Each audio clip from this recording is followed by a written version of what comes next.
విశ్వేశ్వరి విశ్వదాదేవి ప్రణమామి హరిప్రియ వాంఛాకల్పతరుభ్యశ్చ కృపా సింధుభ్య ఏవ చ పతితానాం పావనేభ్యో వైష్ణవేభ్యో నమో నమః. జై శ్రీకృష్ణ చైతన్య ప్రభో నిత్యానంద శ్రీ అద్వైత గదాధర శ్రీవాసాది గౌర భక్తవృంద. హరే కృష్ణ కృష్ణ కృష్ణ హరే హరే, హరే రామ రామ రామ హరే హరే. ఓం నమో భగవతే వాసుదేవాయ. ఓం నమో భగవతే వాసుదేవాయ. ఓం నమో భగవతే వాసుదేవాయ. ఓం నమో భగవతే వాసుదేవాయ. ఈరోజు ఇంట్రొడక్షన్ చదువుతూ ఉన్నాం. మనము ఇంట్రొడక్షన్లో ఎక్కడికి వచ్చాము? అవి మన లోపాలు, 4 దోషాలు, హ్యూమన్ బీయింగ్కు ఉన్న 4 దోషాలు. మనిషి అనేవాడికి ఈ 4 దోషాలు ఉంటాయి అని మనము చెప్పుకున్నాం. అక్కడికి స్టాప్ అయినాము, ఆ పేర ఎండ్ అయింది. సో ఆ 4 దోషాలు ఏంటంటే, తప్పులు చేసి తీరుతాడు, తప్పకుండా మోహానికి గురవుతాడు, ఇతరులను మోసం చేసే గుణము కలిగి ఉంటాడు, అసంపూర్ణ ఇంద్రియాలచే పరిమితుడై ఉంటాడు. సో ఈ 4 దోషాలు అనేవి చాలా చాలా ఇంపార్టెంట్. మనకు క్వశ్చన్స్ ఉంటాయన్నమాట. మనము మెల్లమెల్లగా మనల్ని మనము శిక్షా లెవెల్స్ అనేసి జస్ట్ ఓపెన్ బుక్ టెస్ట్ లాగా పెడుతూ ఉంటాం. మీకు ఒక 3 నెలలకు 4 నెలలకు ఒకసారి ఓపెన్ బుక్ అదంతా. దాంట్లో ఏం మనము చూడకుండా రాయాలి, క్వశ్చన్ చూసుకొని చూడకుండా ఆన్సర్ చేయాలనేది లేదనమాట. క్వశ్చన్ పేపర్ మీకు పంపించేస్తాము, బుక్స్ రెఫర్ చేస్తాము, ఈ పలానా బుక్స్లో ఉంటాయి మీకు ఆన్సర్స్ అనేసి అవి రెఫర్ చేసి మీరు ఓపెన్ బుక్ టెస్ట్ అనమాట. సో ఒక రౌండ్ చేసే వాళ్ళకు శ్రద్ధవాన్ అని శిక్ష అంటే టెస్ట్ పేపర్. ఒక రౌండ్ చేస్తే శ్రద్ధవాన్, 4 రౌండ్లు చేస్తే సేవక్, 8 రౌండ్లు చేస్తే సాధక్. ఇలా ఉంటాయన్నమాట. 4 నెలలకు ఒకసారి ఆ శిక్షా లెవెల్స్ కూడా మనం ఇంప్రూవ్ చేసుకోవచ్చు. ఆ సర్టిఫికేట్స్ వస్తూ ఉంటాయి, మీరు రౌండ్స్ కూడా పెంచుకుంటూ ఉండొచ్చు అనమాట. సో అలా శిక్షా లెవెల్లో ఉన్న క్వశ్చన్ పేపర్లో మీకు ఇది వచ్చే అవకాశం ఉంటుంది. ఈ క్వశ్చన్ ఏంటి, మనిషికి ఉన్న దోషాలు ఏంటి అనేసి. సో ఇది ఇంపార్టెంట్, గుర్తుపెట్టుకోండి. తప్పులు చేసి తీరుతాడు, తప్పకుండా మోహానికి గురవుతాడు, ఇతరులను మోసం చేసే గుణము కలిగి ఉంటాడు, అసంపూర్ణమైన ఇంద్రియాలచే పరిమితుడై ఉంటాడు. ఇదన్నమాట. సో ఇవన్నీ కూడా మనిషికి ఈ 4 దోషాలు ఉన్నాయి కాబట్టి మనిషి ఏదైనా చేసినప్పటికీ కూడా, మనిషి ఏదైనా ఇప్పుడు చూడండి, మనము ఏదైనా సిద్ధాంతము మనిషి చెప్పినది చాలా చాలా మార్పులు కలుగుతూ ఉంటాయి అన్నమాట. మార్పులు చేస్తూ ఉంటారు. ఇప్పుడు మనము ఫోన్నే చూసుకున్నాం అనుకోండి. ఫోన్ ఒకప్పుడు ఏంటి, ల్యాండ్ లైన్ ఉండింది. ల్యాండ్ లైన్ కూడా చాలా రేర్గా, ఊరికి 1, ఊరికి 2 అలా ఉండేవి ల్యాండ్ లైన్ ఫోన్లు. సో ఎవరిదన్నా ఫోన్ వచ్చిందంటే వెళ్ళి వాళ్ళకు 10 నిమిషాల్లో మరీ తిరిగి ఫోన్ చేస్తాను, మా వాళ్ళని రమ్మనండి అని చెప్తే పరుగున వెళ్ళి వాళ్ళకు చెప్తే వాళ్ళు తిరిగి వచ్చి వెయిట్ చేసి దాని తర్వాత ట్రంక్ కాల్ అనేసి పోస్ట్ ఆఫీసులకు వాళ్ళు దానికి ఫోన్ చేసేవాళ్ళు. ఆ తర్వాత చిన్నది మోటరోలా నెంబర్ నొక్కే ఫోన్లు వచ్చినాయి. ఆ తర్వాత ఏమొచ్చినాయి, టచ్ స్క్రీన్లు. ఇప్పుడు ఎన్నెన్నో వర్షన్లు వచ్చినాయి. ఇవన్నీ కూడా ఎందుకంటే మనము అసంపూర్ణం, మనము ఏదైతే కనిపెడుతున్నామో అది సంపూర్ణమైనది కాదనమాట. అసంపూర్ణమైనది కాబట్టి సంవత్సరం కాదు, 6 నెలలకు ఒకసారి కూడా ఇంప్రూవ్మెంట్ చేసుకుంటూ డిఫరెంట్ మొబైల్ ఇన్స్ట్రుమెంట్స్ అయితేనేమి, ఇంకా ల్యాప్టాప్లు అయితేనేమి, ఈ విండోస్ ఎక్స్ప్లోరర్లు, విండోస్ 6 పోయింది, విండోస్ 10 పోయింది. ఇది ఇప్పుడు ఏది నడుస్తుందో నాకు తెలియదు. సో అలా పెంచుకుంటూ ఉంటామన్నమాట. ఆ తర్వాత మనకు ఐక్యరాజ్య సమితిలో అమెండ్మెంట్స్ ఉంటాయి కదా, దాంట్లో కూడా మార్పులు చేర్పులు అనేవి జరుగుతూనే ఉంటాయి. ఎందుకు అని అంటే, మనము మానవులము చేసిన ఏ సిద్ధాంతమైనా, మానవులు ఏది రాసినా కూడా అది అసంపూర్ణమైనది కాబట్టి అది మారుతూ ఉంటుంది. కానీ భగవంతుడు ఈ 4 దోషాలకు అతీతుడు అన్నమాట. ఆయన ఏది చెప్పినా కూడా పర్మనెంట్. అందుకే భగవద్గీత ఎప్పుడో 5005 సంవత్సరాలకు ముందు చెప్పిన భగవద్గీతను ఇప్పటికీ కూడా అలాగే ఫాలో అవుతున్నాము. 5500 సంవత్సరాలకు ముందు కూడా భగవద్గీతలో 18 అధ్యాయాలే ఉన్నాయి, 700 శ్లోకాలే ఉన్నాయి. ఇప్పటికీ కూడా 18 అధ్యాయాలే ఉన్నాయి, 700 శ్లోకాలే ఉన్నాయి. అందులో మాట్లాడిన వాళ్ళు 4 వ్యక్తులు. ఎవరు? ధృతరాష్ట్ర ఉవాచ, సంజయ ఉవాచ, నెక్స్ట్ అర్జున ఉవాచ, అర్జున ఉవాచ, భగవాన్ భగవాన్ ఉవాచ. సో ఆ 4 ఇప్పటికీ కూడా ఉన్నారు. ఎవరిని యాడ్ చేయలేదు, ఎవరిని తీసి పడేయలేదు. సో ఎందుకు అది అంటే భగవంతుడు ఈ 4 దోషాలకు అతీతుడు. కానీ మనము ఈ 4 దోషాలలో ఉన్న వాళ్ళము అని అవుతుంది అనమాట. ఓకే, ఇప్పుడు నెక్స్ట్ పేరా చదువుదాం. వేద జ్ఞానము అటువంటి దోషపూరిత జీవులచే చెప్పబడలేదు. అది తొలి జీవుడైన బ్రహ్మదేవుని హృదయంలో చెప్పబడింది. బ్రహ్మదేవుడు అట్టి జ్ఞానాన్ని భగవంతుని నుండి ఆదిలో స్వీకరించిన రీతిగానే తన పుత్రులకు, శిష్యులకు తెలియజేశాడు. భగవంతుడు పూర్ణుడు, అంటే సమస్త పరిపూర్ణుడు. అతడు ప్రకృతి నియమాలకు ప్రభావితుడయ్యే అవకాశమే లేదు. సో ఇప్పుడు ఇక్కడ దీని ప్రకారము ఇక్కడ ఏం చెప్తున్నారంటే వేద జ్ఞానము ఫస్ట్ భగవంతుడు బ్రహ్మకు జ్ఞానాన్ని అందించాడనమాట. బ్రహ్మ హృదయంలో ఆ జ్ఞానాన్ని అందించాడు. బ్రహ్మ తర్వాత తన యొక్క పుత్రులకు, శిష్యులకు అలా అది పరంపర ప్రకారం వస్తుందన్నమాట. సో ఇక్కడ ప్రకృతి నియమాలకు ప్రభావితుడయ్యే అవకాశం లేదు. ఎవరు? భగవంతుడు. అందుకే మనిషి తగినంత తెలివి కలవాడై భగవానుడే విశ్వంలోని సమస్తానికి యజమాని అని, అతడే బ్రహ్మను సృష్టించిన ఆది సృష్టికర్త అని తెలుసుకోవాలి.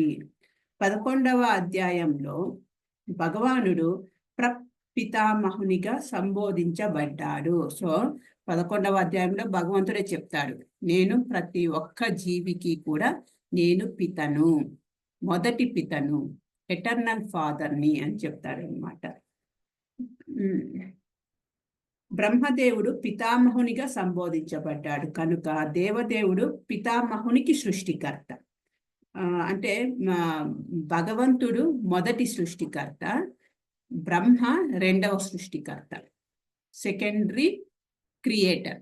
మొదటి క్రియేటర్ ఎవరు? ప్రైమరీ క్రియేటర్ భగవంతుడు కృష్ణ. ఆ తర్వాత సెకండరీ క్రియేటర్ వచ్చి బ్రహ్మ.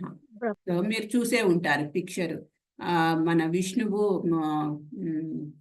అదేంటి పాల సముద్రంలో పండుకొని ఉంటే ఆయన విష్ణు నాభి నుంచి పుట్టుకొచ్చిన వాడు బ్రహ్మ. సో భగవంతునికి పుట్టించాలి అని అంటే ఒక ఫీమేల్, ఆడది కావాలి అని అవసరం లేదు. ఆడదానితో అవసరం లేకుండానే సృష్టించగలదు అనమాట. అలా సృష్టించబడ్డ వ్యక్తే బ్రహ్మ. భగవంతుని యొక్క నాభి నుంచి కమలం ఉద్భవిస్తుంది, కమలంలో నుంచి బ్రహ్మ ఉద్భవిస్తాడనమాట. సో భగవంతుడు బ్రహ్మకు హృదయంలో ఈ వేద జ్ఞానాన్ని అందించాడు. తన యొక్క శిష్యులకు, తన యొక్క పుత్రులకు పరంపర ద్వారా వచ్చిందనమాట. దేవదేవుడు పితామహుని. ఓకే, ఎవడు దేనికి యజమానిగా చెప్పుకోకూడదు. పోషణ నిమిత్తము తన వంతుగా భగవంతుడిచ్చే పంచి ఇవ్వబడిన వాటినే మనము స్వీకరించాలి.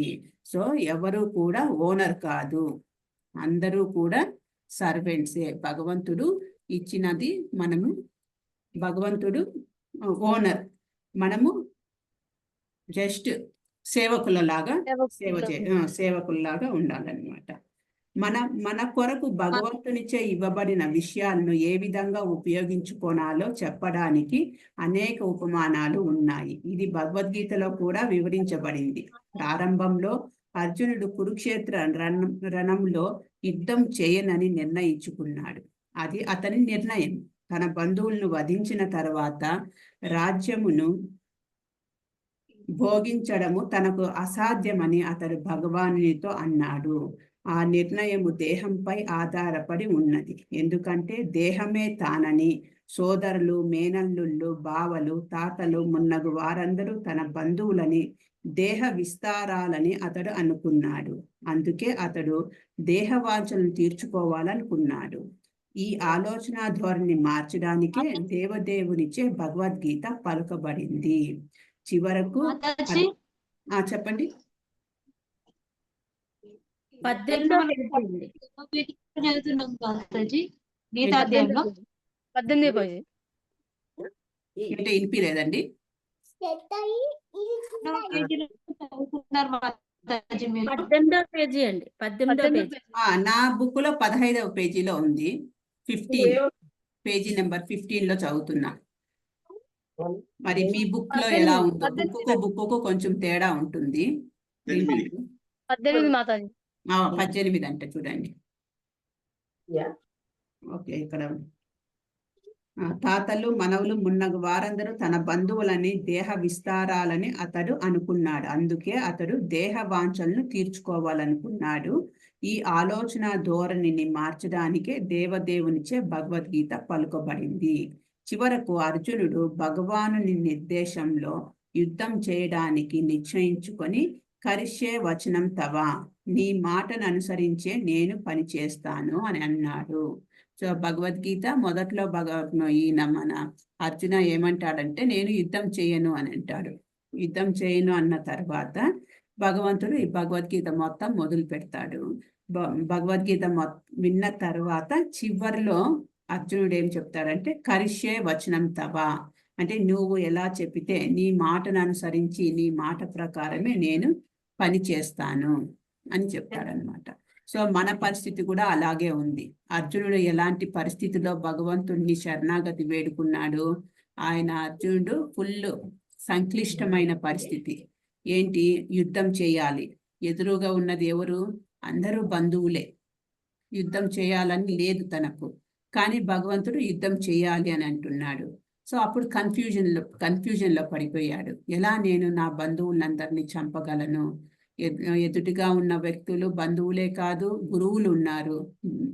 ద్రోణాచార్య, భీష్మ పితామహ, తాత లాంటి వాళ్ళు ఉన్నారు.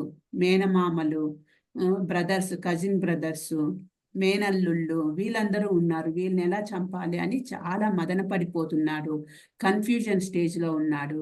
మన పరిస్థితి కూడా అలాగే ఉంది. మన జీవితం కూడా ఎప్పుడూ కన్ఫ్యూజన్లోనే ఉంది. ఏది చేయాలో, ఏది చేయకూడదో, ఏది చేస్తే మంచిదో, ఎప్పుడు తప్పులు ఎలా జరిగిపోతుంటాయో తెలియదు. సో అలాంటి పరిస్థితిలో అర్జునుడు ఏం చేశాడు? భగవంతుణ్ణి గురువుగా స్వీకరించాడు. 2వ అధ్యాయం 7వ శ్లోకంలో భగవంతుణ్ణి గురువుగా స్వీకరిస్తాడనమాట అర్జున. అప్పుడు భగవంతుడు స్టార్ట్ చేస్తాడు మనకు ఈ భగవద్గీత వినిపించడం, బోధించడము అర్జునుడికి. అర్జునుడు భగవద్గీత అంతా విన్న తర్వాత కన్విన్స్ అయిపోతాడు. ఓకే, నువ్వు చెప్పిన విధంగానే నీ మాట ప్రకారమే నేను చేస్తాను, నీ మాటలను నేను అనుసరిస్తాను, నీ మాట ప్రకారం నేను పని చేస్తాను అని చెప్తాడనమాట. ఈ ప్రపంచంలో మానవులు సునక సూకరులుగా కొట్లాడుకోవడానికి లేరు. వారు తెలివి కలవారై మానవ జన్మ ప్రాధాన్యాన్ని అర్థం చేసుకొని సాధారణ జంతువుల్లాగా పనిచేయడానికి నిరాకరించాలి. మానవుడు తన జీవిత లక్ష్యాన్ని గుర్తించాలి.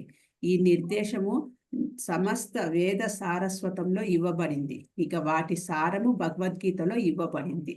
వైదిక సాహిత్యము మానవుల కొరకే ఉద్దేశించబడింది, కానీ జంతువుల కొరకు కాదు. జంతువులు ఇతర జంతువులను చంపవచ్చును, వాటికి పాపం అనే ప్రశ్నే ఉండదు. కానీ ఒక మనిషి ఆనపరాని నాలుకను సంతుష్టి పరచుకోవడానికి ఒక జంతువును చంపితే ప్రకృతి నియమాలను భంగపరిచిన వాడవుతాడు. వివిధ ప్రకృతి గుణాలను బట్టి 3 రకాల కర్మలు ఉన్నాయని భగవద్గీతలో స్పష్టంగా చెప్పబడింది. అవే సత్వగుణ కర్మలు, రజోగుణ కర్మలు, తమోగుణ కర్మలు. అదేవిధంగా సత్వగుణ ఆహారము, రజోగుణ ఆహారము, తమోగుణ ఆహారము అనే 3 రకాల ఆహారాలు కూడా ఉన్నాయి. ఇవన్నీ స్పష్టంగా వివరించబడ్డాయి. భగవద్గీత ఉపదేశాలను మనము సక్రమంగా ఉపయోగించుకుంటే మన జీవితం పవిత్రమవుతుంది. చిట్ట చివరకు మనము ఈ భౌతిక ఆకాశానికి అతీతంగా ఉన్నట్టి గమ్యాన్ని చేరుకోగలుగుతాము. యద్గత్వా నా నివర్తంతే తద్ధామ పరమమ్మమ. చూడండి భగవద్గీత చదవడం వల్ల మనకు ఉపయోగం ఏంటి అనేది ఇక్కడ తెలుసుకోవచ్చు మనము. సో మనము ఈ ప్రపంచంలో మనుషులు తన యొక్క లక్ష్యము, జీవిత లక్ష్యం ఏంటి అనేది గుర్తించాలి. మన యొక్క జీవిత లక్ష్యం, మనకు భగవంతుడు ఎందుకు ఈ మానవ శరీరాన్ని ఇచ్చాడు అని అంటే భగవద్ధామంకు తిరిగి వెళ్ళడానికి మనకు మానవ శరీరాన్ని ఇచ్చాడు భగవంతుడు. ఆ మనుష్య జన్మ చాలా చాలా దుర్లభమైనది అన్నమాట. అలాంటి దుర్లభమైన మనుష్య జన్మను మనం పొందాము. సో అప్పుడు మనము భగవంతుడు ఆ మనిషి జన్మని ఇచ్చాడు అని అంటే మనం మనిషిలాగానే ప్రవర్తించాలి. మనిషిలాగానే మనిషి యొక్క జీవిత లక్ష్యాన్ని గుర్తించి భగవద్ధామంకు వెళ్ళడానికి మనం ట్రై చేయాలి. అలా కాకుండా కుక్కలాగా, పందిలాగా మనకి ఇక్కడ అదే చెప్తున్నారు, శునక శూకరాలు అలా ప్రవర్తించకూడదు. అంటే జంతువులాగా మనము బిహేవ్ చేయకూడదు. జంతువులు వాటి యొక్క పని ఏంటి? ఆహార, భయ, నిద్ర, మైథునం. ఈ 4 వాటి యొక్క పని. ఆహారం తినడము, నిద్రపోవడము, భయం, ఎవరైనా శత్రువులు వచ్చి అటాక్ చేసినప్పుడు తాను రక్షించుకోవడము, మైథునం చేసుకోవడము, పిల్లల్ని కనడము. ఇవే. వాటిలాగానే మనము ఉంటే వాటికి మనకేంటి తేడా? సో వాటికి, జంతువులకు మనకు తేడా ఉంది. అందుకే మనకు భగవంతుడు ఈ మనిషి జన్మ ఇచ్చాడు. ఆ తేడా ఏంటి అని అంటే భగవద్ధామంకు వెళ్ళడానికి ఈ మనిషి జన్మ ద్వారానే మనము భగవద్ధామంకు వెళ్ళగలము. ఇది మనకు ఒక పడవ లాంటిది, ఒక నౌక లాంటిది ఈ శరీరము. సో ఇంకా వేరే ఏ జంతువు బాడీలో ఉన్నప్పుడు ఈ ఆత్మ అర్థం చేసుకోలేదన్నమాట. దేవుడు ఎవరు, నేనెవరు, దేవుడు ఎక్కడుంటాడు, భగవంతుడు ఎక్కడుంటాడు, నేను ఎందుకు ఇక్కడ బాధపడుతున్నాను, సఫర్ అవుతున్నాను, నేను తిరిగి భగవద్ధామంకి ఎలా వెళ్ళాలి, ఇవన్నీ కూడా అర్థం చేసుకోదు వేరే జీవి. ఒక మనిషి ఒక్కడే అర్థం చేసుకోవాలి. అందుకే ఇక్కడ చెప్తున్నారు చూడండి, వైదిక సాహిత్యము మానవుల కొరకే ఉద్దేశించబడింది కానీ జంతువుల కొరకు కాదు. జంతువులు ఇతర జంతువులను చంపవచ్చు. చూడండి, చాలా చాలా ఇంపార్టెంట్. ఒక జంతువు ఇంకొక జంతువుని చంపి తినవచ్చు. దీనివల్ల దానికి పాపం అనే ప్రశ్నే ఉండదు. ఎందుకంటే ఇప్పుడు చూడండి, వాటికి నిర్ణయించిన ఫుడ్డునే అవి తింటాయి, వేరే ఫుడ్ జోలికి రానే రాదు. ఇప్పుడు సింహం దగ్గరికి కానీ పులి దగ్గరికి కానీ వెళ్ళి నువ్వు పెద్ద ఫీస్ట్, పంచభక్ష పరమాణాలు పెడితే వెజిటేరియన్ ఫుడ్ తినదు అది. మనకు భక్షాలు పెట్టారు, గారెలు పెట్టారు, బూరెలు పెట్టారు అని తినదు అది. దానికి కావాల్సింది ఏంది? మాంసం కావాలి. అలాగే పందికి హల్వా అంటే నచ్చదు. పంది తినే ఫుడ్ పంది తింటుంది. సో మనిషి అన్నీ కావాలంటాడు మనిషి. సో అది తప్పు. మనిషికి నిర్ణయించింది మనకు ఈ భగవద్గీతలో చెప్పారు. సో మనం ఫ్యూచర్లో క్లాసుల్లో చెప్పుకుంటాం అన్నమాట. సో అదే ఇందాక మనం బిగినింగ్లో చెప్పుకున్నాం కదా భగవద్గీత ఇంపార్టెన్స్ ఏంటి అనేసి. భగవద్గీతలో ప్రతి ఒక్కటి భగవంతుడు చెప్పాడు. మనం ఏం తినాలి, ఎంతసేపు పడుకోవాలి, గుణాల సంగతి, ఎన్ని గుణాలు ఉన్నాయి ఈ భౌతిక ప్రపంచంలో. ఇక్కడ చెప్తున్నారు చూడండి, రజోగుణము, తమోగుణము, సత్వగుణము. సో ఆ గుణాల ప్రకారము ఫుడ్ కూడా ఉంటుంది. సత్వగుణంలో ఉన్న ఫుడ్, రజోగుణంలో ఉన్న ఫుడ్, తమోగుణంలో ఉన్న ఆహారము. సో మనస్తత్వాలు కూడా అలాగే ఉంటాయి. రజోగుణంలో ఉన్న వారి మనస్తత్వం ఎలా ఉంటుంది, వారి మాట తీరు ఎలా ఉంటుంది. దానము, రజోగుణంలో, తమోగుణంలో, సత్వగుణంలో ఉన్న వారి యొక్క దానం ఎలా ఉంటుంది. సో ప్రతి ఒక్కటి కూడా వివరించారు. ఎంతసేపు మనం పడుకోవాలి, ఎలాంటి ఆహారం తీసుకోవాలి, ఇవన్నీ కూడా భగవంతుడు మనకు భగవద్గీతలో ఉపదేశించాడనమాట. భగవద్గీత ఉపదేశాలను మనం సక్రమంగా ఉపయోగించుకుంటే మన జీవితం పవిత్రం అవుతుంది. ఇది పక్కా గ్యారెంటీ. సక్రమంగా వినియోగించుకోవాలి ఉపదేశాలను. ఊరికే మనము విన్నాము అన్నట్టు ఉండకూడదు అన్నమాట. వినినందుకు మనము పాటించాలి, విన్న తర్వాత పాటించాలి. మనము అప్లై చేయాలి. భగవద్గీతలో ఏమైతే ఇచ్చాడో భగవంతుడు ఆ ఉపదేశాలను మన నిజ జీవితంలో అప్లై చేయాలి, అలవర్చుకోవాలి, నడుచుకోవాలి. అప్పుడే మనకు ఫలితం అనేది కనిపిస్తుంది అన్నమాట. ఆ గమ్యము సనాతన ఆకాశమని, అంటే నిత్యమైన ఆధ్యాత్మిక ఆకాశమని చెప్పబడింది. ఈ భౌతిక జగత్తులో సమస్తము తాత్కాలికమేనని మనకు కనిపిస్తుంది. అది ఆది ఉనికిలోకి వస్తుంది, కొంత సమయం ఉంటుంది, పెరుగుతుంది, ఇతర రూపాలను సృష్టిస్తుంది, క్షీణిస్తుంది, చివరకు నశిస్తుంది. ఇదే భౌతిక జగత్తు నియమము. ఈ దేహమును లేదా పండును లేదా దేనినైనా మనము ఉపమానంగా చెప్పుకోవచ్చును. కానీ ఈ తాత్కాలిక జగత్తుకు అతీతంగా వేరొక లోకం ఉన్నదనే సమాచారము మన దగ్గర ఉన్నది. ఆ జగత్తు వేరొక ప్రకృతిని కలిగి ఉన్నది. అది సనాతనమైనది. జీవుడు కూడా సనాతునిగా వర్ణించబడ్డాడు. భగవంతుడు కూడా 11వ అధ్యాయంలో సనాతునిగా వర్ణించబడ్డాడు. మనకు భగవంతునితో సన్నిహిత సంబంధం ఉన్నది. సనాతన ధామము, సనాతన భగవంతుడు, సనాతన జీవులు అన్నీ కూడా గుణరీత్యా సమానమే కనుక మన సనాతన కార్యమును, అంటే సనాతన ధర్మమును జాగృతము చేయడమే భగవద్గీత ఉద్దేశము. సో ఇక్కడ భగవంతుడు సనాతుడు, మనము కూడా సనాతులము. భగవంతునితో మనకు సనాతన సంబంధం ఉంది. సో ఆత్మకు చావు అనేది లేదు. ఏదైతే ఈ దేహం మాత్రమే టెంపరరీ. ఆత్మ అనేది నడుస్తూనే ఉంటుంది, ఒక దేహం తర్వాత ఒక దేహము, ఒక దేహం తర్వాత ఒక దేహము. సో ఇలా సనాతనమైన సంబంధం కలిగి ఉన్నాం మనము. ప్రతి ఒక్క దేహము మనము తీసుకున్న ప్రతిసారి భగవంతుడు మనతో పాటు పరమాత్మ రూపంలో వస్తున్నాడు మన వెనకాలనే.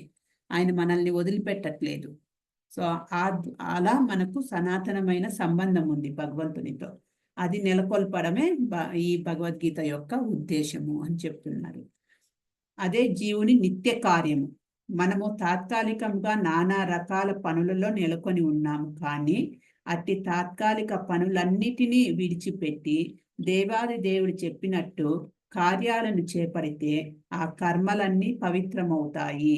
అదే పవిత్ర జీవితం అని చెప్పబడుతుంది. నిన్న అనుకున్నాం కదా, చందన మాతాజీ పోస్ట్ చేశారు. సో వచ్చినట్లు లేరు, చందన రాలేదు. నేను కూడా అది సాయంకాలంగా పోస్ట్ చేశాను, పంపించింటే చందన అదే ఎలా పవిత్రం చేయొచ్చు, మనం చేసే కార్యాలు ఎలా పవిత్రం చేయొచ్చు. ఫుడ్కు భక్తి కలిపితే ప్రసాదం అవుతుంది, పాటకు భక్తిని కలిపితే కీర్తన అవుతుంది. సో చదివారా? అది పంపించాను కదా గ్రూప్ లో.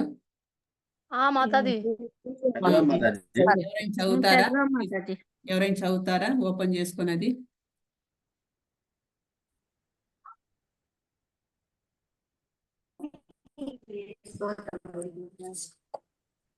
పద్మజ మాతాజీ మీరు చదవండి. Food plus bhakti is equal to prasadam. Water plus bhakti is equals to amrit. Travel plus bhakti is equals to tirth. Music plus bhakti is equals to kirtan. Home plus bhakti is equals to temple. Actions plus bhakti is equals to seva. So అదే ఇక్కడ చెప్తున్నారు అనమాట. ప్రతి ఒక్క కార్యానికి మనము భగవంతుణ్ణి add చేయాలి. ప్రతి ఒక్క కార్యానికి మనము భక్తిని యాడ్ చేయాలి. అప్పుడు మన కర్మలన్నీ కూడా పవిత్రమైపోతాయి. అదే పవిత్ర జీవితం అని చెప్పబడుతుంది. భగవానుడు నెక్స్ట్ పేర భగవానుడు, అతని దివ్య ధామము రెండూ కూడా సనాతనము. జీవులు కూడా సనాతనులు. సనాతన ధామములో భగవానుడు, జీవుల సాంగత్యమే మానవ జీవన పూర్ణత్వము. జీవులందరూ భగవంతుని సంతానమే కనుక వారి పట్ల అతడు పరమ కరుణతో ఉంటాడు. భగవద్గీతలో శ్రీకృష్ణ భగవానుడు పలుకుతూ సర్వ యోనీషు అహం బీజ ప్రదపిత, నేను అందరికీ తండ్రిని అని అన్నాడు. అయినా వివిధ కర్మలను బట్టి నానా రకాల జీవులు ఉన్నారు. కానీ తానే వారందరికీ తండ్రినని భగవంతుడు ఇక్కడ చెప్తున్నాడు. అందుకే ఆ పతిత బద్ధ జీవులందరినీ ఉద్ధరించడానికే, వారిని సనాతన నిత్య ఆకాశానికి వెనుకకు రప్పించడానికే భగవంతుడు అవతరిస్తాడు. ఆ రకంగా సనాతన జీవుడు భగవంతుని నిత్య సాంగత్యంలో తమ నిత్య సనాతన స్థానాలను తిరిగి పొందుతారు. దేవదేవుడు వివిధ అవతారాల్లో వస్తాడు, లేదా తన ఆంతరంగిక సేవకులను పుత్రులుగా లేదా అనునాయులుగా లేదా ఆచార్యులుగా పంపి బద్ధ జీవులను ఉద్ధరిస్తాడు. సో భగవంతుడు భగవద్గీతలో చెప్పాడు, ఫేమస్ శ్లోకం ఉంది కదా, పరిత్రాణాయ సాధూనం వినాశాయ చతుష్కృతం ధర్మ సంస్థాపనార్థాయ సంభవామి యుగే యుగే. ప్రతి ఒక్క యుగంలో కూడా భగవంతుడు వస్తాడు. దేని గురించి? ధర్మాన్ని స్థాపించడానికి, భక్తులను రక్షించడానికి. భక్తులకు ఎవరైతే హరాస్ చేస్తుంటాడో, భక్తుల్ని ఎవరైతే పీడిస్తుంటారో అలాంటి రాక్షసులను సంహరించడానికి, భక్తులను ఉద్ధరించడానికి ఆయన స్వయాన ఆయనే వస్తాడు, అవతరిస్తాడు.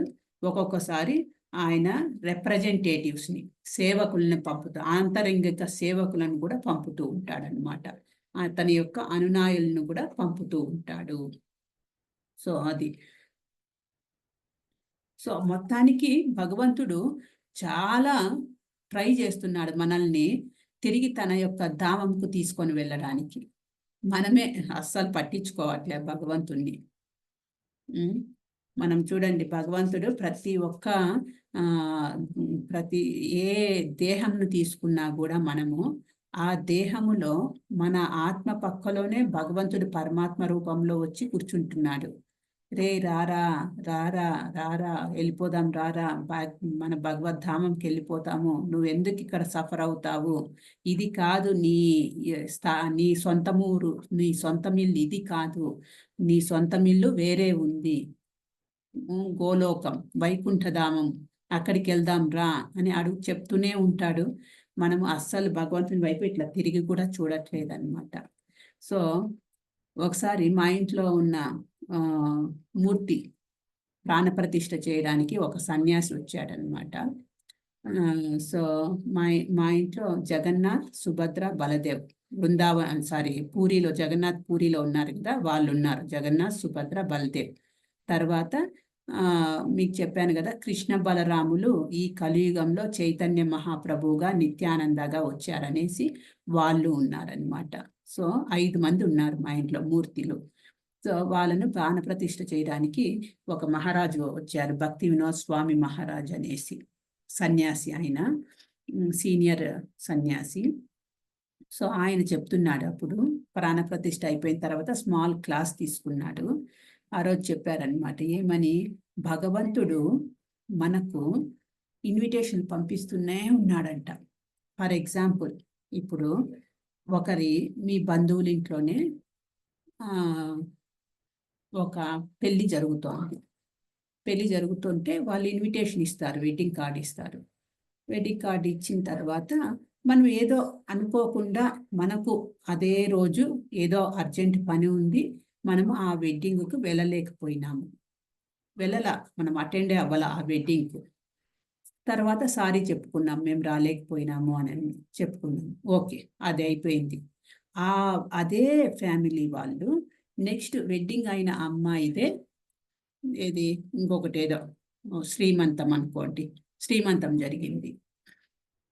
శ్రీమంతం జరిగితే దానికి ఇన్విటేషన్ ఇచ్చారు, శ్రీమంతం జరుగుతోంది రండి అని.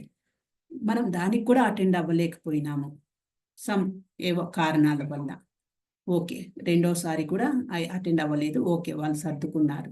మరి 3వసారి డెలివరీ అయ్యింది, అబ్బాయికి బారసాల, అప్పుడు కూడా అటెండ్ అవ్వలేకపోయినాం మనం. పరిస్థితి మనకు సర్దుబాటు కావట్లేదు, వాళ్ళ ఇంటికి అప్పుడు కూడా అటెండ్ అవ్వలేకపోయినాము అనమాట.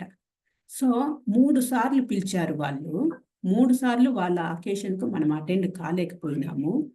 4వసారి ఎవరైతే బారసాల వేశారో ఆ అబ్బాయికి ఏదో ఫస్ట్ ఇయర్ బర్త్డే వచ్చింది అనుకోండి, ఆ first baby, first delivery, first year birthday చాలా గ్రాండ్గా సెలబ్రేట్ చేస్తున్నారు.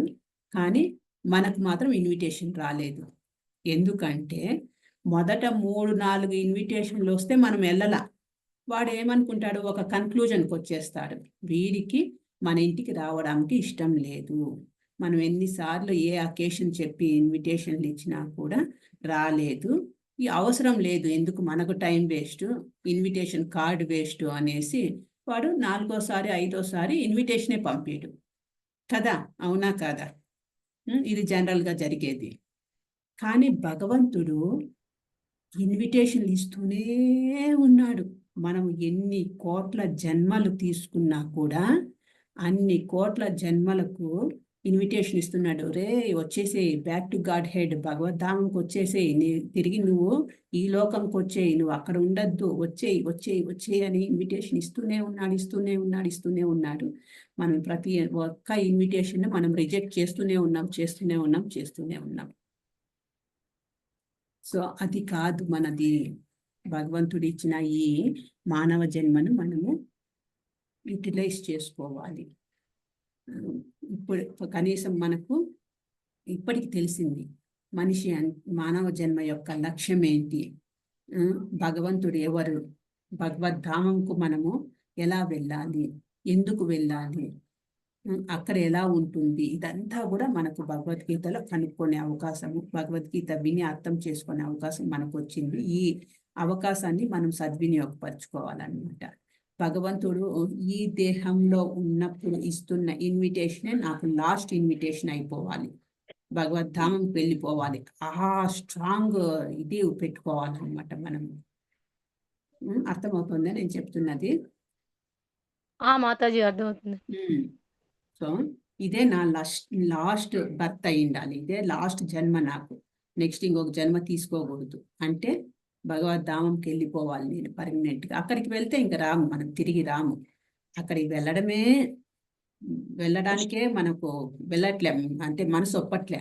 ఇక్కడ ఏదైతే జరుగుతోందో ఇదే మనము ఆలినాలనుకొని ఇదే ఏమంటారు హ్యాపీ లైఫ్ అన్నట్టు ఫీల్ అవుతున్నాం. ఇది కాదు, ఇది దుఃఖాలయం. ఇది దుఃఖాలయంలో మనము ఎంత సుఖం కోసము ప్రాకులాడినా సుఖం అనేది దొరకదన్నమాట. ఓకే, నెక్స్ట్ పేరాకి వెళ్దాము.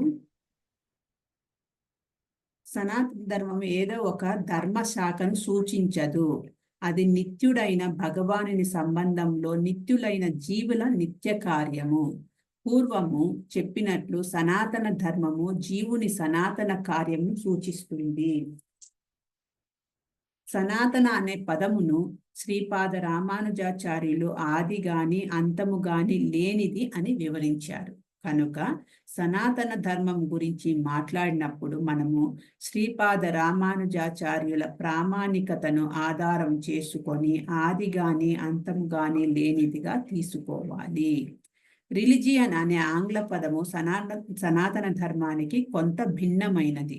రిలిజియన్ అనేది ఒక నమ్మకాన్ని తెలియజేస్తుంది. అయితే నమ్మకము మారిపోతుంది.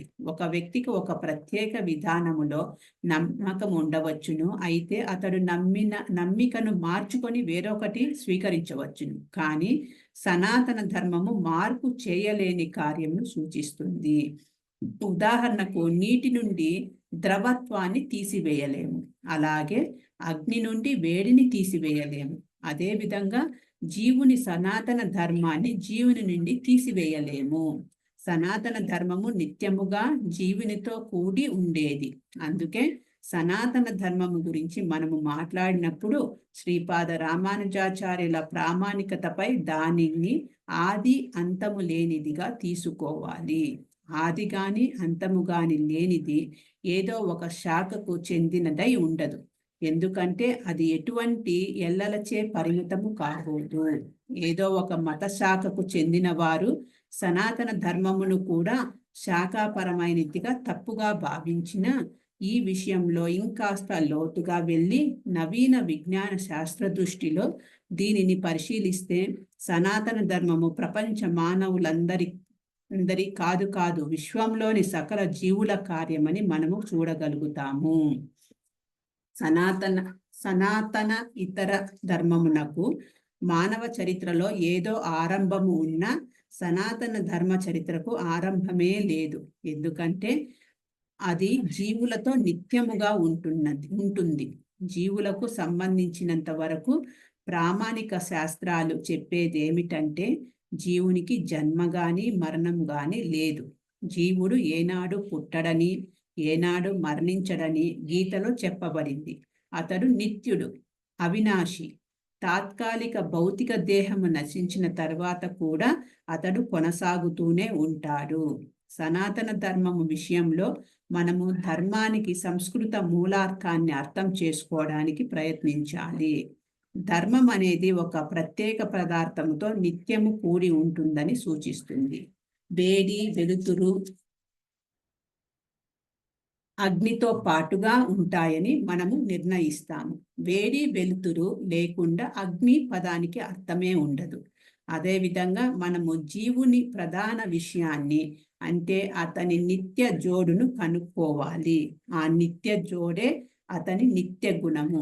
ఆ నిత్య గుణమే అతని నిత్య ధర్మము. ప్రతి జీవుని స్వరూపము గురించి సనాతన గోస్వామి అడిగినప్పుడు శ్రీ చైతన్య మహాప్రభు సమాధానమిస్తూ భగవంతునికి సేవ చేయడమే జీవుని స్వరూపమని, అంటే సహజ స్థితి అని సమాధానం ఇచ్చారు. సో చైతన్య మహాప్రభు ఇందాక చెప్పుకున్నాం కదా, కలియుగంలో కృష్ణుని అవతారమే చైతన్య మహాప్రభు.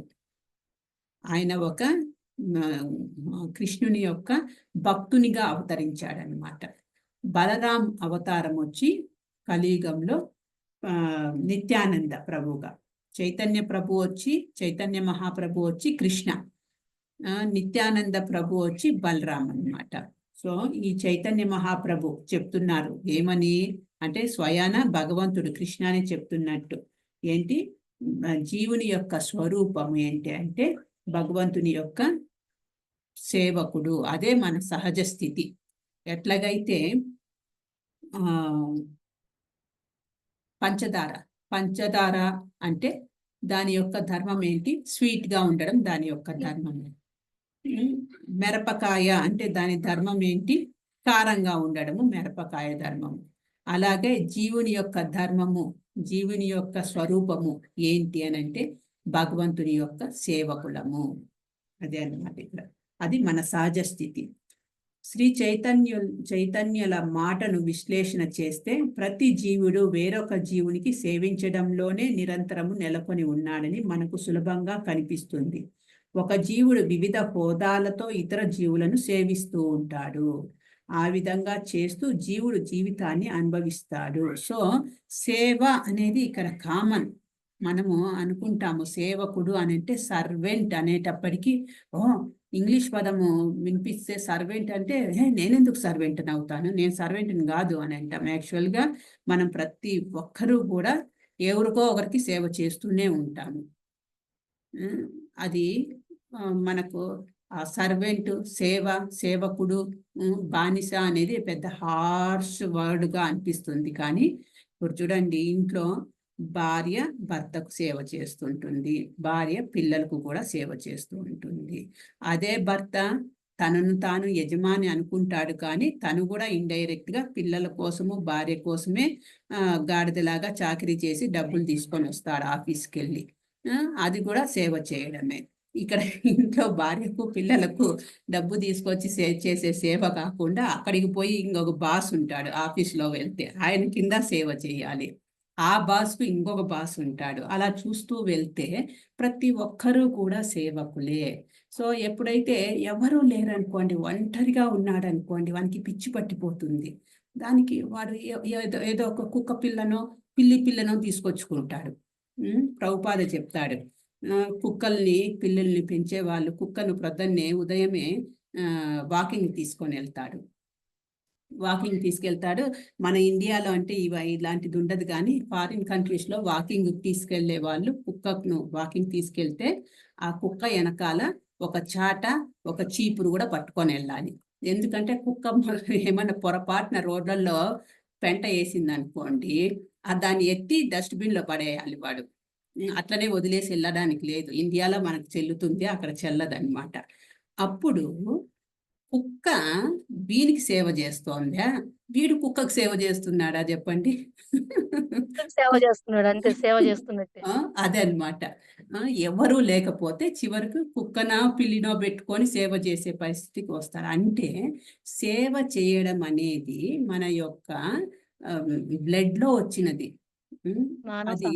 అది భగవంతుని మనం కన్వర్ట్ చేసుకోవాలి, భగవంతునికి సేవ చేసుకోవాలి. అది అసలైన సేవ అంటే అప్పుడు ఏమి ఫ్యామిలీకి సేవ చేయడం వదిలిపెట్టేస్తామంటారా అని కాదు, అది కాదు. ఇక్కడ అదే కదా భగవంతుడు అర్జునుడికి చెప్తున్నది అదే కదా.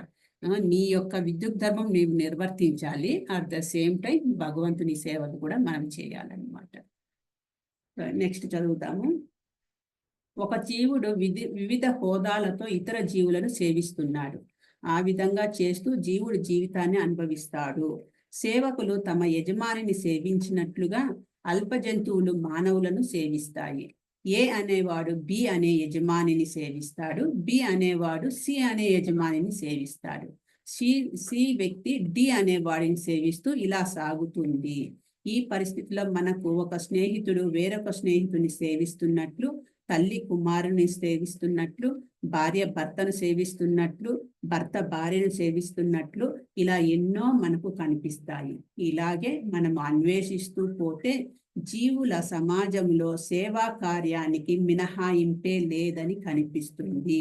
రాజకీయ నాయకుడు తన సేవా సామర్థ్యం గురించి ప్రజలకు నమ్మకం కలిగించడానికి ఎన్నికల ప్రకటన పత్రమును చూపిస్తాడు. అందుకే ప్రజలు అతడు సమాజానికి సేవ చేస్తాడని తలుస్తూ తమ విలువైన ఓట్లను ఆ రాజకీయ నాయకునికి ఇస్తారు. దుకాణదారు కొనుగోలుదారుని సేవిస్తాడు, కార్మికుడు పెట్టుబడిదారుని సేవిస్తాడు, పెట్టుబడిదారుడు తన కుటుంబాన్ని సేవిస్తాడు. నిత్య జీవుని నిత్య సామర్థ్యము దృష్ట్యా కుటుంబము దేశాన్ని సేవిస్తుంది. ఈ ప్రకారము ఇతర జీవుల సేవ నుండి ఏ జీవుడు మినహాయింపు పొందలేదని మనము చూడవచ్చును. అందుకే సేవ అనేది జీవుని శాశ్వత జోడి. సేవ చేయడమే జీవుని నిత్య ధర్మమని మనము భద్రంగా నిర్ణయించవచ్చును. ఎట్లయితే పంచదార యొక్క ధర్మము స్వీట్నెస్, చిల్లీ యొక్క మిరపకాయ యొక్క ధర్మము కారము, ఉప్పు యొక్క ధర్మము ఉప్పుతనము, అలాగే జీవుని యొక్క ధర్మము సేవ చేయడము. అది ఆ జీవుని నుంచి తీసేయలేమన్నమాట. అయినా నెక్స్ట్ అయినా మనిషి ఏదో ఒక ప్రత్యేకమైన కాల పరిస్థితుల సంబంధంలో ఒకానొక మతానికి చెందిన వానిగా ప్రకటించుకుంటూ తాను హిందువునని, మహమ్మదీయుడనని, క్రైస్తవుడునని, బౌద్ధుడునని లేదా ఏదో ఒక మతస్థుడునని చెప్పుకుంటాడు. అటువంటి ఉపాధులు సనాతనే ధర్మానికి చెందినవి. సో ఇది సనాతన ధర్మం కాదు, సనాతనేతర, అవుట్ ఆఫ్ సనాతన ధర్మం ఇది. హిందువులు తన మతాన్ని మార్చుకొని మహమ్మదీయుడును కావచ్చును, లేదా మహమ్మదీయుడు మతము మార్చుకొని హిందువు కావచ్చును, లేదా క్రైస్తవులు తమ మతం మార్చుకోవచ్చును. కానీ అన్ని పరిస్థితుల్లోనూ మత మార్పిడి ఇతరులకు సేవ చేసే నిత్య ధర్మాన్ని ప్రభావితం చేయలేదు. హిందువు, మహమ్మదీయుడు లేదా క్రైస్తవుడు అన్ని పరిస్థితుల్లో ఎవడో ఒకనికి దాసుడై ఉంటాడు. ఆ విధంగా ఒకానొక మతము గురించి ప్రకటించుకోవడము తన సనాతన ధర్మాన్ని చెప్పుకోవడము కాదు, సేవ చేయడమే సనాతన ధర్మము. యథార్థానికి మనము సేవతోనే భగవంతునితో సంబంధం కలిగి ఉన్నాము. దేవాది దేవుడు పరమభోక్త, జీవులమైన మనము అతని దాసులము. అతని ఆనందము కొరకే మనం సృష్టించబడ్డాము. భగవంతునితో ఆ నిత్య ఆనందంలో మనం పాల్గొంటే ఆనంద భాగులమవుతాము.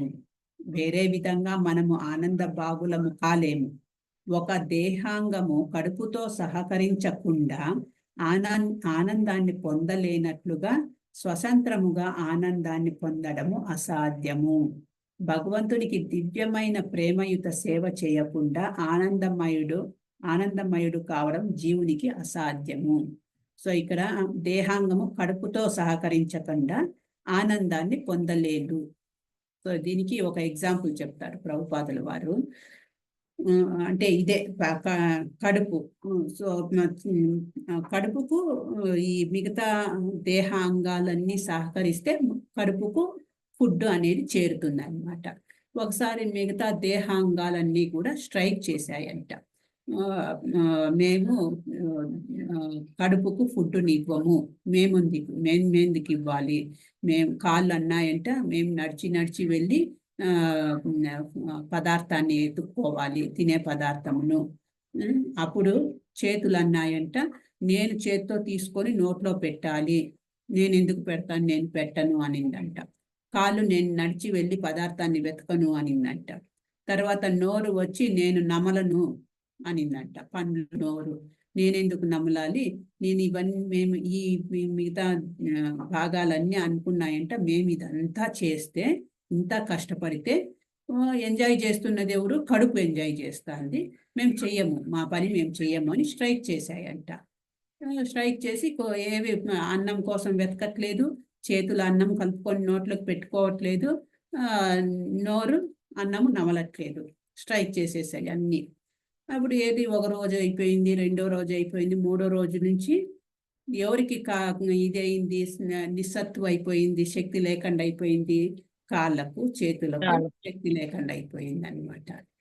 అప్పుడు తిరిగి తిన్న తర్వాత తిరిగి వాటి శక్తి వాటికి రిజోనేట్ అయినాయి, తిరిగి వచ్చిందంట. అప్పుడు అనుకున్నాయంట, ఓకే, మనము పొట్టకు ఫుడ్ పెడితేనే మనము కూడా రిజోనేట్, మనము కూడా ఏమంటారు, శక్తిని పొందొచ్చు, లేకపోతే మనకు శక్తి అనేది ఉండదు అని అప్పుడు తెలుసుకున్నాయంట. అలాగే ఇక్కడ కూడా మిగతా దేహాంగాలు అన్నీ సహకరిస్తే కడుపుతో పాటు మిగతా అంగాలు కూడా ఆనందాన్ని పొందుతాయి. అదే కడుపుకు ఫుడ్ లేదనుకోండి, కడుపే కాకుండా మిగతా అంగాలన్నీ కూడా నిస్సత్తువ అయిపోతాయి అన్నమాట. సో భగవంతుని యొక్క దివ్యమైన సేవ, ప్రేమయుత సేవ చేయకుండా ఆనందమయుడు కావడం జీవునికి అసాధ్యము. ఎప్పుడైతే భగవంతుడు, కడుపు లాంటి భగవంతుడు, అంటే ఇక్కడ పోలుస్తున్నాం అన్నమాట, కడుపు అనే భగవంతుడికి మనము సేవ చేస్తే, ఎలాగైతే మనమందరము మిగతా దేహాంగాలు అనుకుంటే, మనము కడుపును ప్లీజ్ చేయగలిగితే, కడుపును ఆనందంగా ఉంచగలిగితే, మిగతా అంగాలు కూడా హ్యాపీగా ఉంటాయి అన్నమాట, ఆనందాన్ని పొందొచ్చు. అది ఇక్కడ చెప్తున్నారు. నెక్స్ట్ పేర, వివిధ దేవతలను పూజించడము లేదా వారిని సేవించడము భగవద్గీతలో అనుమతించబడలేదు. 7వ అధ్యాయంలోని 25వ శ్లోకంలో ఇలా చెప్పబడింది. కామస్తైస్తర్య జ్ఞాన ప్రపద్యంతే అన్య దేవత తం తం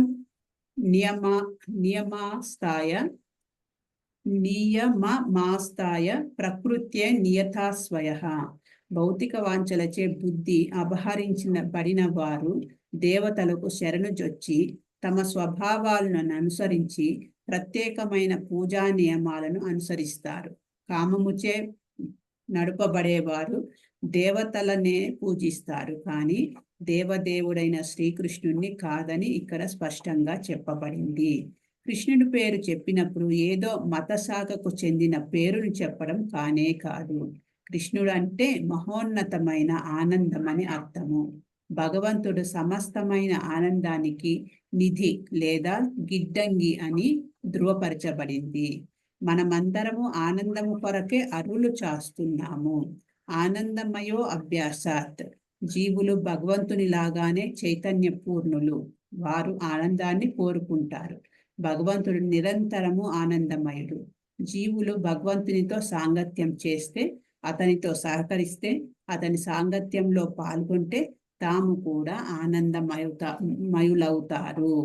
ఆనందపూర్ణమైనట్టి బృందావన లీలలను ప్రదర్శించడానికే భగవంతుడు ఈ భౌతిక జగత్తులో అవతరిస్తాడు.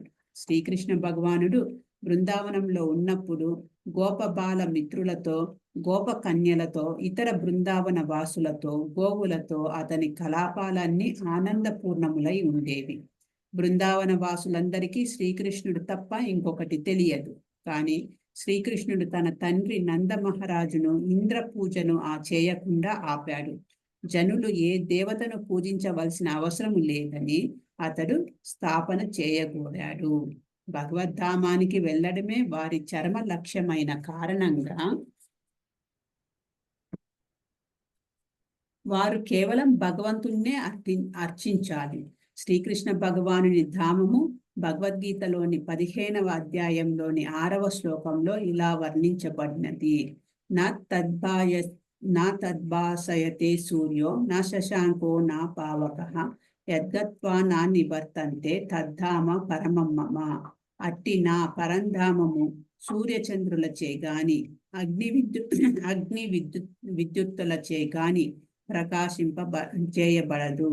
దానిని చేరిన వాడు ఈ భౌతిక జగత్తుకు ఏనాడు తిరిగి రారు. చూడండి, ఆ భగవంతుని యొక్క పరంధామమును చేరిన వారు ఈ భౌతిక జగత్తుకు తిరిగి రారు అని అంటున్నాడు భగవంతుడు. ఓకే, నెక్స్ట్ పేర ఎవరైనా చదువుతారా? నేనే చదవకుండా నేను చదువుతా మాత్రం. చదవండి పద్మజమ్మ. ఈ శ్లోకము నిత్యాకాశం యొక్క వర్ణనను ఇస్తుంది. ఆకాశము గురించిన భౌతిక భావన మనకు ఉన్నది. సూర్యుడు, చంద్రుడు, నక్షత్రాలు మున్నగవాని వాటి సంబంధములతో దానిని మనము ఆలోచిస్తాము. కానీ నిత్యాకాశంలో సూర్యుని గాని, చంద్రుని గాని, విద్యుత్ శక్తి గాని, ఏ రకమైన అగ్ని గాని అవసరము లేదని, ఎందుకంటే భగవంతుని నుండే వెలువడే కాంతి అయినట్టి బ్రహ్మ జ్యోతిచే ఆధ్యాత్మిక ఆకాశము ఇదివరకే ప్రకాశింపజేయబడి ఉన్నదని ఈ శ్లోకంలో దేవదేవుడు చెప్పాడు. మనము ఇతర గ్రహాలను చేరడానికి ఎంతో కష్టంతో ప్రయత్నిస్తున్నాము. కానీ భగవద్ధామమును అర్థము చేసుకోవడం కష్టమేమీ కాదు. ఆ ధామమును గోలోకమని చెప్పబడింది. అది బ్రహ్మ సహితలో రమ్యంగా వర్ణించబడింది. గోలోక ఏవ నివసత్యాఖిలాత్మ భూత అంటే భగవంతుడు శాశ్వతంగా గోలోక ధామములో వసిస్తాడు. అయినా ఈ లోకము నుండి అతన్ని చేరుకోవచ్చును. ఈ ప్రయోజనమును కొరకే భగవంతుడు తన నిజమైన రూపాన్ని అంటే సచ్చిదానంద విగ్రహాన్ని ప్రదర్శించడానికి అవతరిస్తాడు. అతడు ఈ రూపాన్ని ప్రదర్శించినప్పుడు ఏ రకంగా ఉంటాడని ఊహించుకోవలసిన అవసరమే లేదు. అటువంటి కల్పనలను ఆపడానికే అతడు అవతరించి యథార్థముగా అంటే శ్యామ సుందరునిగా తన తపస్సు ప్రదర్శించుకుంటాడు. అతడు మనలో ఒకనిగా వచ్చి మానవునిలాగా మనతో క్రీడించే కారణంగా అల్పబుద్ధి కలిగిన వారు దురదృష్టవశాత్తునిగా అతన్ని హేళన చేస్తారు. కానీ ఈ కారణంగా అతడు మనలో ఒకడని మనము భావించకూడదు. తన పరమశక్తి కారణంగానే అతడు తన నిజ రూపంలో మన ముందు ప్రకటమై తన లీలలను ప్రదర్శిస్తాడు. ఆ లీలలు అతని ధామములో కనపడే లీలలకు ప్రతిరూపాలు. ఆధ్యాత్మిక ఆకాశములోని తేజోమయ కిరణాలలో అసంఖ్యాకమైన లోకాలు తేలుతున్నాయి. బ్రహ్మజ్యోతి పరంధామమైన కృష్ణలోకము నుండి వెలువడుతుంది. భౌతికములు కానట్టివి ఆనందమయములు చిన్మయములు అయిన లోకాలు ఆ కిరణాలలో తేలుతుంటాయి. ఈ సద్భాసయతే సూర్యో నస్యాజ్యోన పావకః యద్గత్వాన వివర్తంతే తద్ధామం పరమం మమ అని భగవానుడు పలుకుతున్నాడు. ఆ ఆధ్యాత్మిక ఆకాశానికి చేరుకోగలిగేవాడు తిరిగి భౌతిక ఆకాశానికి దిగి రావాల్సిన అవసరము లేదు. భౌతిక ఆకాశంలో మనము అత్యున్నతమైన లోకము బ్రహ్మలోకము చేరిన జన్మము, మృత్యువు, రోగము, ముసలితనము అనే పరిస్థితులు అక్కడ మనకు కనిపిస్తాయి. ఇక చంద్రలోకం గురించి వేరేగా చెప్పేదేమున్నది? భౌతిక జగత్తులో ఏ లోకమైనా ఈ 4 సంసార లక్షణాల నుండి బయటపడలేదు. మాతాజీ, హరే కృష్ణ మాతాజీ. మాతాజీ చెప్పండి చదవమంట మాతాజీ. చదవండి, ఇంకొక జీవులు- పేర చదవండి, తర్వాత ఇంకొకటి అవకాశం ఇద్దాం. జీవులు ఒక లోకము నుండి వేరొక లోకానికి ప్రయాణిస్తున్నారు. కానీ యంత్ర సహాయంతో మనము కోరినట్లుగా ఏ లోకానికైనా వెళ్ళగలగడం అనేది లేనే లేదు. మనము వేరే లోకాలకు వెళ్ళాలనుకుంటే అక్కడకు పోవడానికి ఒక పద్ధతి ఉన్నది. అది కూడా యాంతి దేవవ్రత దేవాన్ పితృవ్యాంతి పితృవ్రత అని పేర్కొనబడింది. లోకాంతర ప్రయాణము చేయాలనుకుంటే యంత్ర సహాయమే అవసరం లేదు. యాంతి దేవవ్రత దేవాన్ అని గీత ఉపదేశిస్తున్నది. చంద్రుడు, సూర్యుడు ఉన్నత లోకాలు, స్వర్గలోకాలని పిలువబడతాయి. ఉన్నత, మధ్య, అధోలోకాలంటూ 3 తరగతుల లోకాలు ఉన్నాయి. భూమి మధ్య లోకాలకు సంబంధించినది. యాంతి దేవవ్రత దేవాన్ అనే సరళ సూత్రములో మనము ఏ విధంగా ఉన్నత లోకాలకు ప్రయాణించవచ్చునో భగవద్గీత మనకు తెలిపింది. మనిషి ప్రత్యేకమైన లోకానికి చెందిన ప్రత్యేకమైన దేవతను పూజిస్తే చాలు. ఆ విధంగా అతడు చంద్రుని, సూర్యుని లేదా ఏ ఉన్నత లోకమైనా చేరగలుగుతాడు. హరే అయినా కృష్ణ మాతాజీ. హరే కృష్ణ. భగవద్గీత హరే కృష్ణ ఆ, మాతాజీ. మాతాజీ. ఇంకొకరు ఎవరైనా ఆ, చదువుతారా? నేను చదువుతాను మాతాజీ. రుద్ర మాతాజీ చదవండి మాతాజీ. ఆయన భగవద్గీత ఈ భౌతిక జగత్తులోని ఏ లోకానికి వెళ్ళమని మనకు సలహా ఇవ్వదు. ఎందుకంటే అత్యున్నత లోకమైన బ్రహ్మలోకానికి ఏదో యంత్ర సహాయంతో 40,000 సంవత్సరాలు అంటే అంతకాలము ఎవడు జీవిస్తాడు? ప్రయాణించి చేరుకున్నప్పటికీ జన్మము, మృత్యువు, రోగము, ముసలితనమే భౌతిక అసౌకర్యాలే మనకు కనిపిస్తాయి. కానీ మనిషి మహోత్కృష్ట లోకమైన కృష్ణలోకాన్ని లేదా ఆధ్యాత్మిక ఆకాశంలోని ఏ లోకానైనా చేరుకున్నప్పుడు అటువంటి భౌతిక అసౌకర్యాలు ఎదురుపడవు.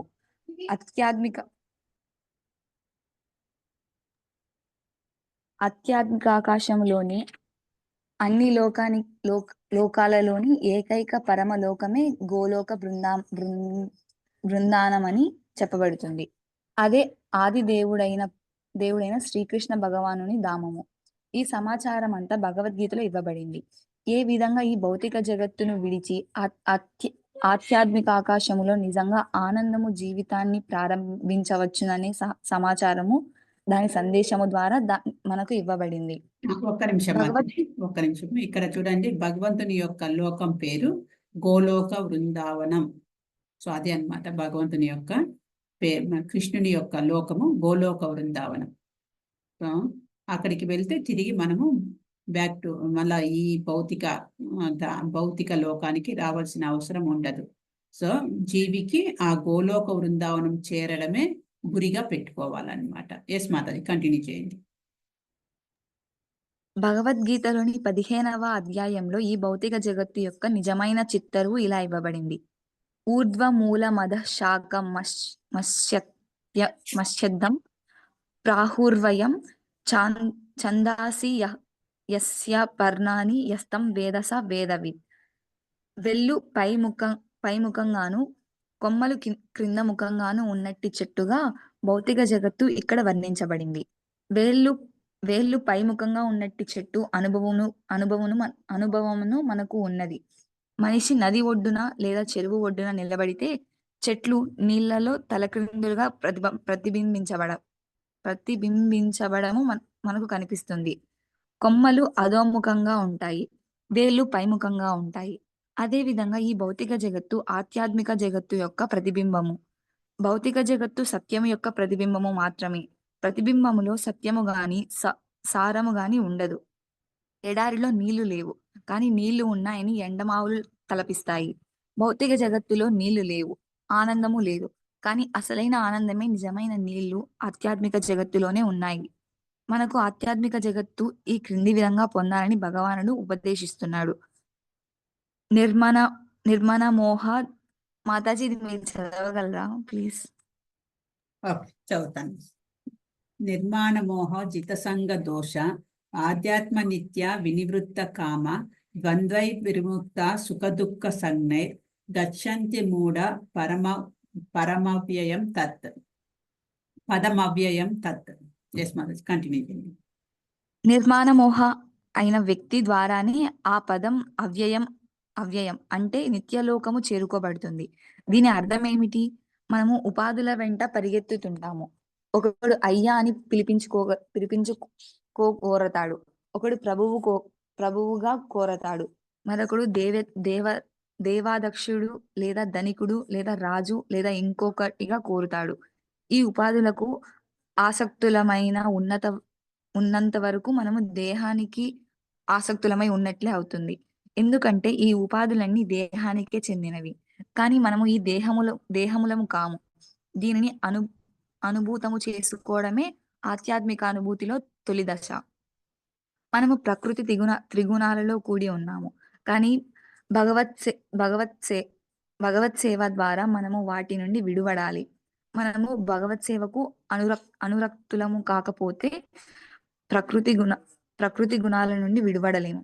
ఉపాధులు, అనురక్తి, కామము, కోరిక వలననే అంటే ప్రకృతిపై ఆధిపత్యము చెలాయించాలనే మన కోరిక వలనే కలుగుతాయి. భౌతిక ప్రకృతిపై ఆధిపత్యం చెలాయించాలని ఇష్టాన్ని విడిచిపెట్టనంత వరకు భగవద్ధామానికి అంటే సనాతన ధామానికి తిరిగి వెళ్ళే అవకాశమే లేదు.